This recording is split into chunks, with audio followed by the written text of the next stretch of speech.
What's going on, everyone? Welcome to another episode. I'm your host, Javier.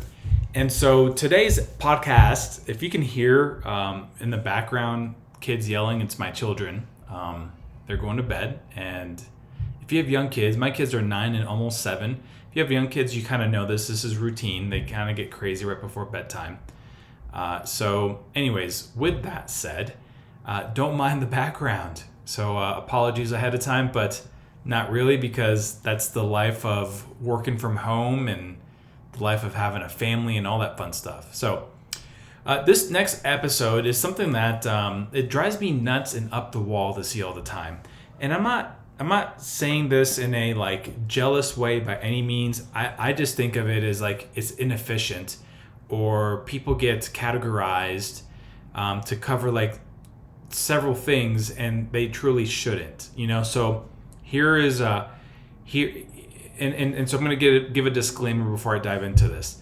I understand that a lot of companies in the facility or property management space don't necessarily have funds or resources to kind of have like all these positions, okay, to like represent different stuff, and everyone has to do like you kind of have to like take on other tasks that are outside of your expertise or something like that. But it still is no excuse that you shouldn't have leadership in key strategic positions. And this is kind of what I mean. If you're an FM or a PM company, then you should have a CEO, right? That's kind of standard. You should have like a president of of operations that like basically is the ops person. You should have some sort of like VP or president of sales. You should have probably like if your company is relatively large, if you have like 40, 50 employees, maybe head of HR, right? You should definitely have some sort of CFO or VP of finance to kind of manage the books and stuff like that. You should definitely have on the facility space, you probably should have someone that's like it's like the, I don't know what the title would be, but like be like a VP of facilities or something like that, so that they can help with their teams and stuff like that. Maybe like a position for like head of success or something like that, to help with customer service issues. And then the last one, you should have like a VP of marketing or CMO. Okay, so those are the positions, in my opinion, most facility companies have. But what happens is that a lot of facility and property management companies, what they do is either they don't have a marketing person whatsoever, like it does not exist, or they combine sales and marketing together because for some fucking reason it makes sense. And if you're that person, I just offended you. And I'm sorry that I offended you, but I'm saying this I'm trying to say this from the most like loving position possible. It makes no sense to have one person oversee marketing and sales, or I mean flip that, sales and marketing, because in reality, like those are two different think hats. Okay, it's as though like the president or VP of operations is also the HR. If you're like a 50-person company making, I don't know, 50 million a year or something, or 30 million a year, like you probably need an HR person, like a head of HR or an HR generalist, because then you're dealing with humans, right? Or it's like the salesperson is also in charge of finance, and that doesn't really make any sense. So like your SVP of sales is also the CFO. Like, why doesn't that happen? Why don't you see those things? Or your CFO is also the marketing person, so the CFO/CMO. But like for some reason, sales and marketing gets jumbled together because people look at them as like one and the same. They're like, well, it's the same thing. Marketing helps sales. Sales basically just, closes. And that's not, I mean, yes, you're right theoretically, but that's not true. And what you have to understand is that you don't, having those two very distinct strategies or approaches or business functions, that's the word.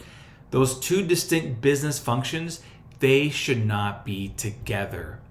They should be operating in a silo area. I mean, heck, you even have, a CRO position, chief of revenue, okay? And so there are times whenever like the VP of marketing reports to the CRO. And my take, that doesn't really make any sense. Okay? Like revenue is sales. Okay? So where I'm coming from on all of this is if you are that person that is the VP of sales and marketing, I mean, I'm not bashing you. This like, you've earned that. That's fine. But I would argue that you probably favor one over the other. Meaning like you probably have more skill sets in sales than you do in marketing. I would argue that. Okay? And I would argue that the person that is like, the VP of sales and marketing probably have more success with a sales team and don't really have a marketing team below them. Like the marketing team is them and it's just like, hey, we're going to a trade show next week. Or, hey, we're gonna run ads on Facebook or not Facebook, on LinkedIn. And who knows who here has like a daughter or a son that's in college that can help us run ads?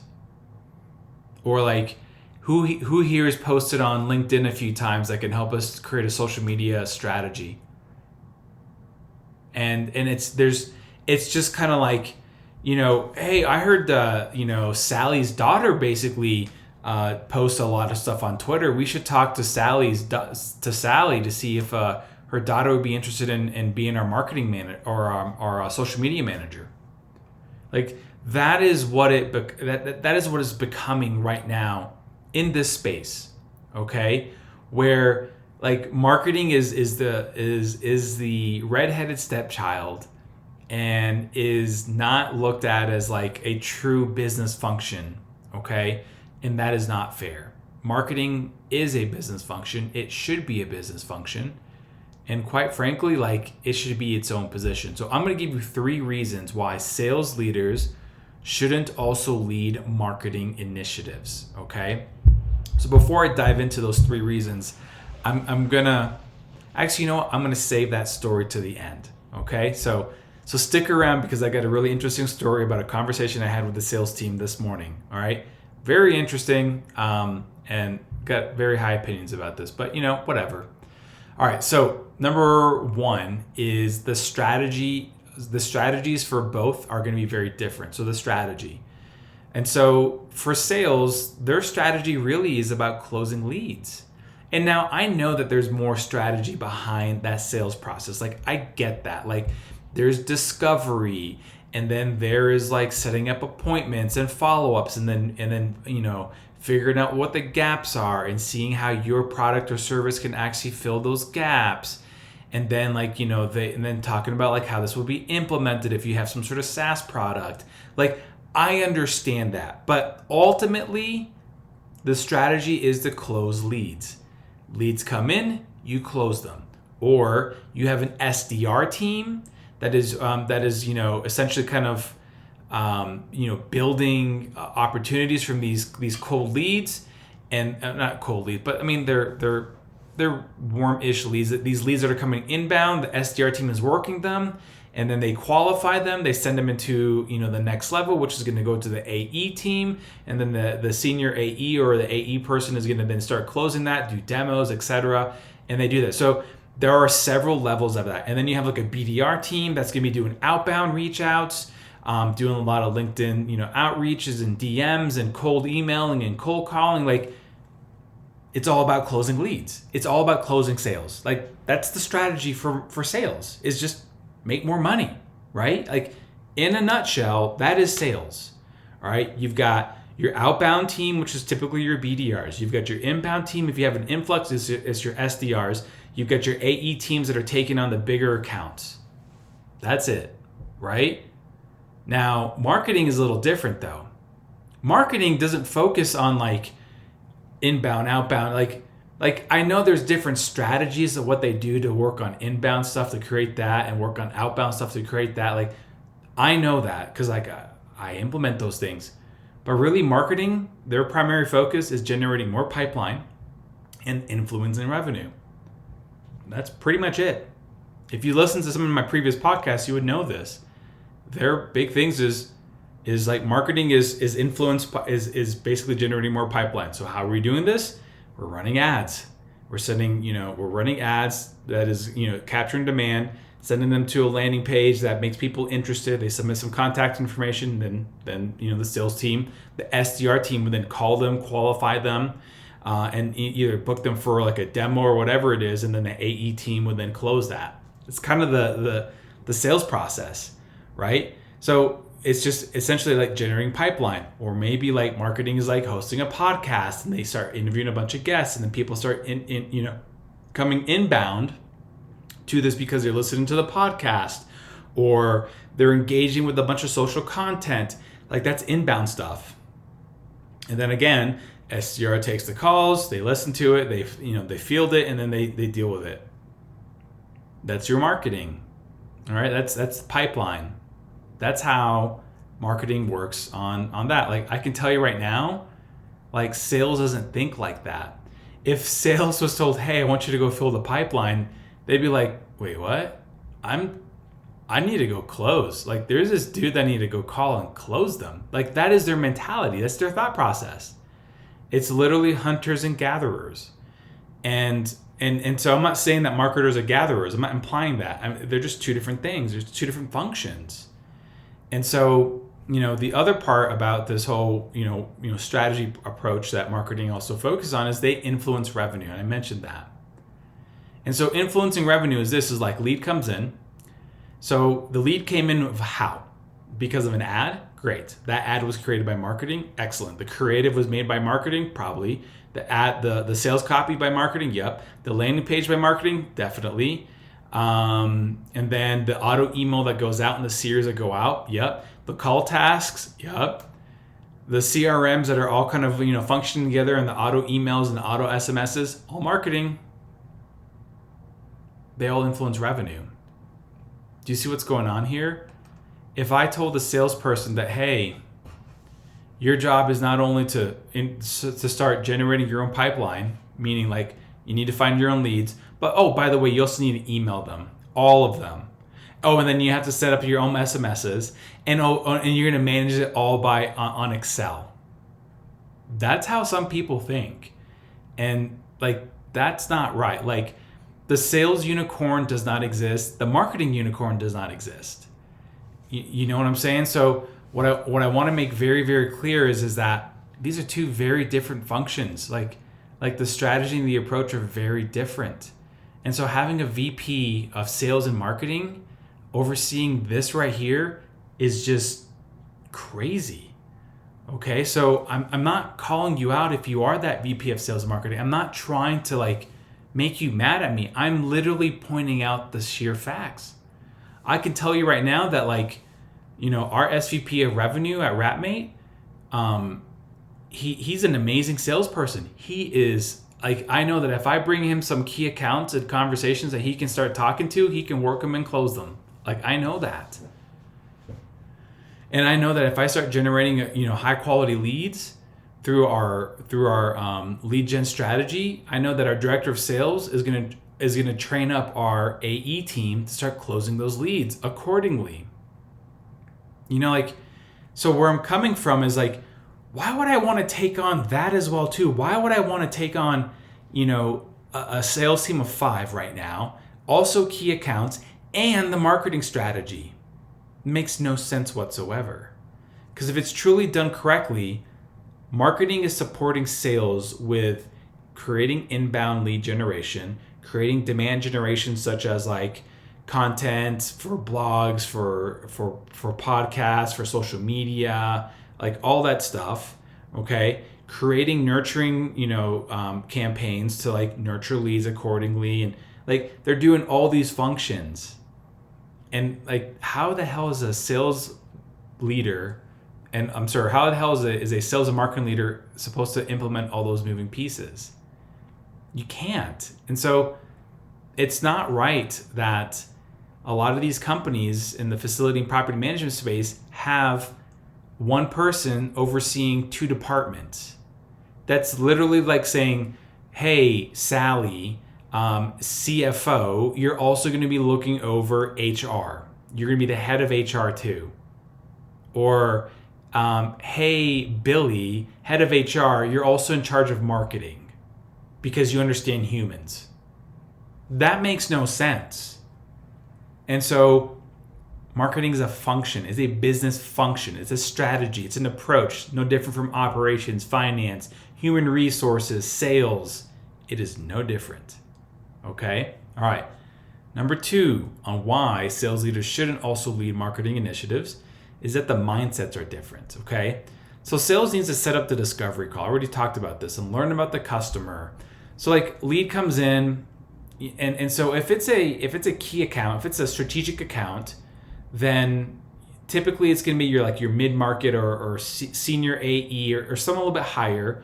And there's several calls in there. There's going to be where you're doing a discovery call. And you're just kind of learning and gathering information. You're not really coordinating the direction of this conversation. And it's maybe 20, 30 minutes, where you're discovering stuff. And then you create a follow-up call to kind of say, okay, hey, I'm going to put together a plan together on how I think we can best approach this and help your team do X, Y, and Z.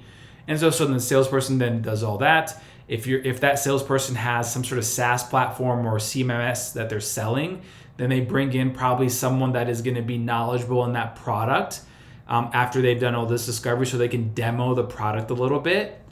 And then so they demo the product, they show them what it is, et cetera, et cetera, et cetera. And then, there's follow-up calls like, hey, so, what are you thinking about? Like, what is your timeline? What's your budget? And there's series to this. There's different layers to all of this, right? The mindset's very different. While in marketing, it's like, how can we tell the story that's compelling, that basically makes people interested in us? How can we tell the story correctly? Okay, marketing is not just like put an ad out. Marketing is approaching it from a different mindset.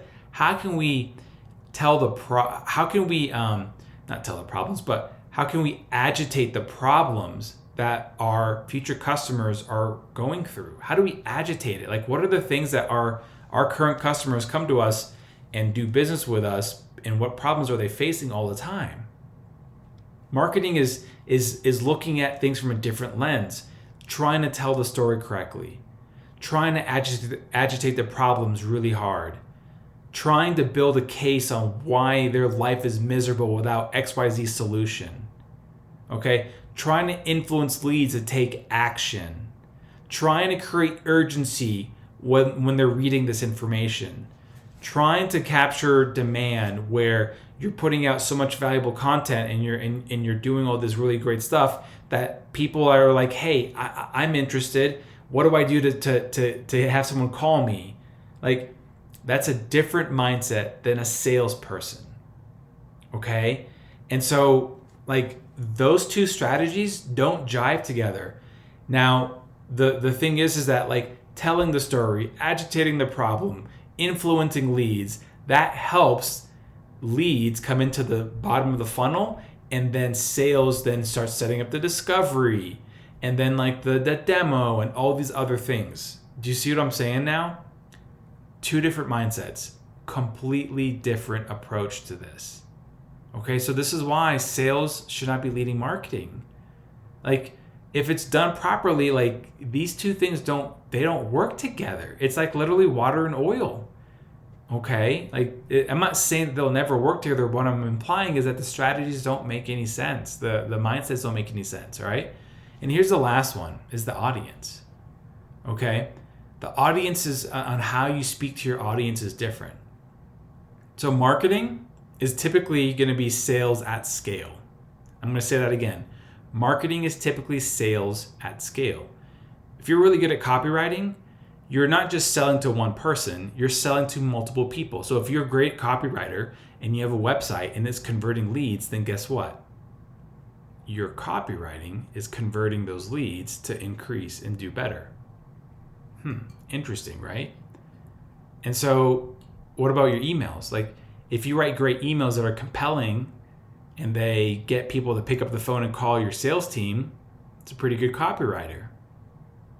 If you are writing landing pages that influence people to take action, to download this ebook or whatever, not that you should be doing that, I'm just using it as an example, but like those sort of things, like that's sales at scale. So copywriting is a completely different skill set than selling to someone on the phone.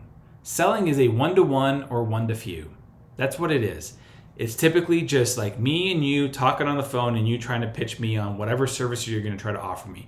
Or me and you talking on the phone and you're trying to pitch me and my 3 colleagues in the leadership team about this XYZ service that's going to help us make a ton of money. Like, do you see what I'm saying? So it's one-to-one or one-to-few. Marketing is basically scaling all of that stuff. Okay? Marketing is taking things to the next level. So like, what would be very interesting is if a sales leader came to me and be like, Javier, this email feels long. I'm gonna be like, what the fuck kind of feedback is that? Like, are we now talking like touchy-feely stuff? No. What I would say is like, hey, if you got feedback, that's fine. Be direct with your feedback. It's like me going to your sales calls and be like, hey, John, VP of sales, your discovery calls are they're just too short. Like you need to have them longer after a 30-minute conversation. Like that would be probably the worst type of advice to give someone. And they're like, they just feel long. Like, I don't have time to talk on the phone for 30 minutes. So why should you do that with Billy over here that you're trying to pitch?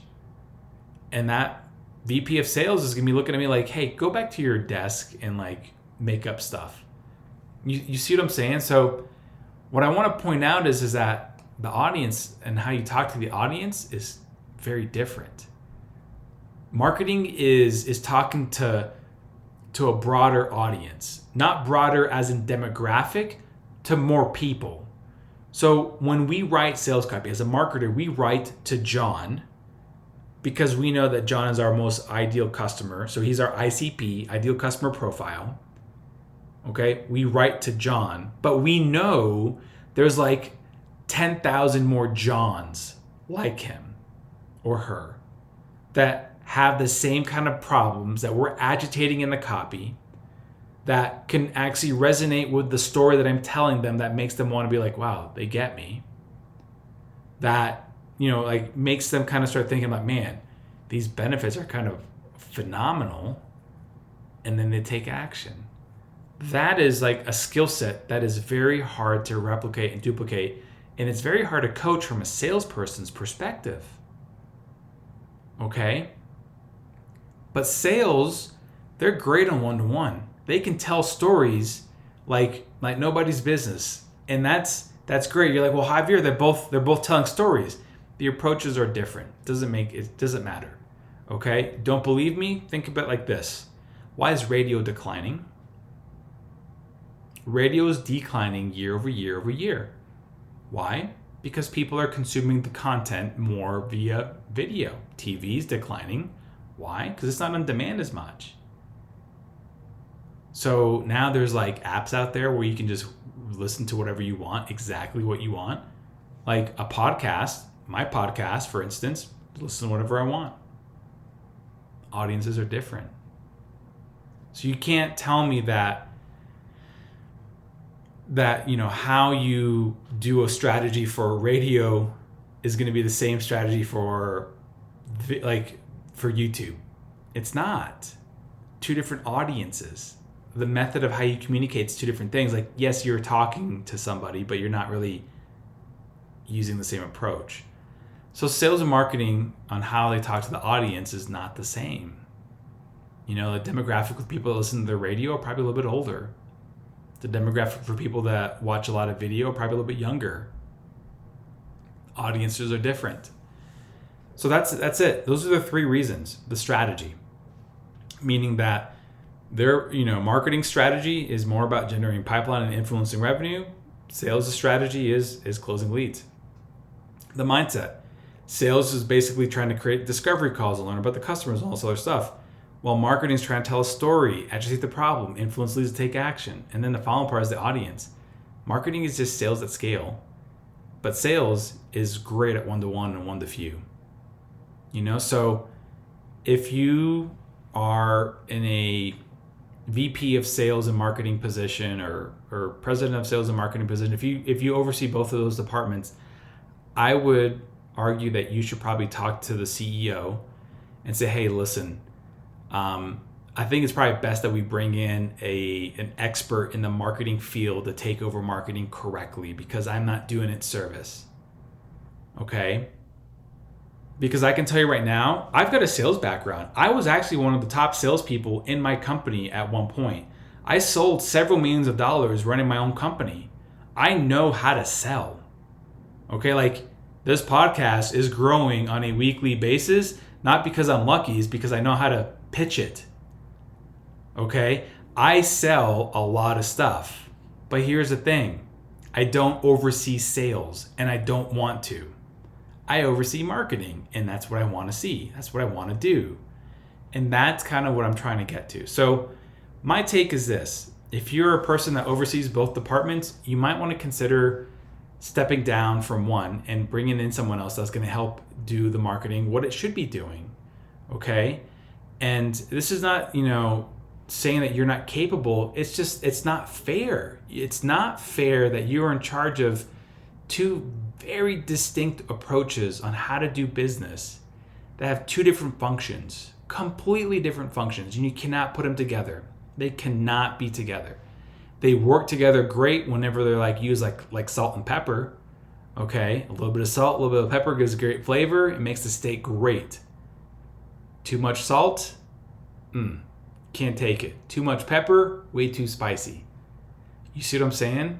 And that's what's going on is that I feel as though a lot of people that have both of those titles favor one side more than the other. And so I could almost guarantee the person that has an SVP or VP of sales and marketing, they have a sales team, but they have no marketing team. It's like a person. Now the person that's like the CRO, they will probably overlook all the sales, and maybe like the VP of marketing or the director of marketing reports to the CRO.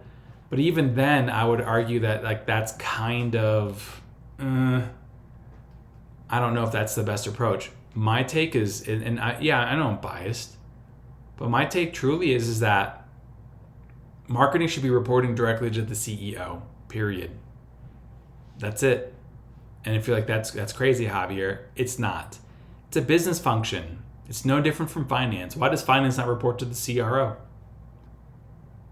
I mean, think about it. Why doesn't finance report to the CRO? Why doesn't the CFO report to the CRO? Why doesn't the VP of finance report to the CRO? Because technically speaking, you might be like, well, Javier, finance is going to give you the budget. Great. The CRO should determine that budget because they know how much money they need to be making per year to increase revenue. You can make that argument if you truly wanted to. So that's kind of what I'm trying to get to, is that these are business functions. They should be separated. If you take over both, I'm not telling you what to do. And you might be pissed off at me for this, but my whole case and the whole purpose of this podcast that I've launched is, number one, is to help the facility and property management industry improve their marketing, to raise the level of their marketing. And the only way to raise the level of the marketing is to have marketing leaders actually be leaders in these areas, in these companies. Okay, so not a marketing coordinator and not a marketing manager. Seriously, a director of marketing, a VP of marketing, or CMO. I'm not knocking you if you're, a marketing coordinator. I'm not knocking you if you are a marketing manager. I have the utmost respect for you because you're working it, man. You are working it. But where I'm coming from is that marketing deserves a seat at the table. It deserves its own function. okay? And marketing can improve so much more than what is being seen right now in this industry, like right now, okay? So this is polarizing. This is very polarizing because I've seen a lot of people that play both roles and they don't do marketing, they do sales. They just happen to have the title, and they could have been like, well, I went to school and got my MBA in marketing. Cool, 30 years ago. And how much are you using that MBA for? That marketing MBA. Sounds awesome. So anyways, I've probably offended a lot of people. That's all right. My intention isn't to offend you. My intention is to raise the game in this industry. That's why I'm in this industry. I enjoy it. I think there's so much opportunity and so much growth opportunity. If you found this podcast resonating with you, hit me up. You can leave me a message on LinkedIn. I'm on LinkedIn the most. You can find me on linkedin.com/in/Javier Lozano Jr., all one word. Also, if you find my podcasts to be insightful and good and help you a lot, then please give me a 5-star review. You can do it on either Spotify or on Apple Podcast. And the last one, if you want to share this podcast episode, please send it in a DM to one of your colleagues or a text message. That would be really awesome. So if you can do those 3 things, I would greatly appreciate it. Other than that, hope everybody has a wonderful day. Talk to everybody later.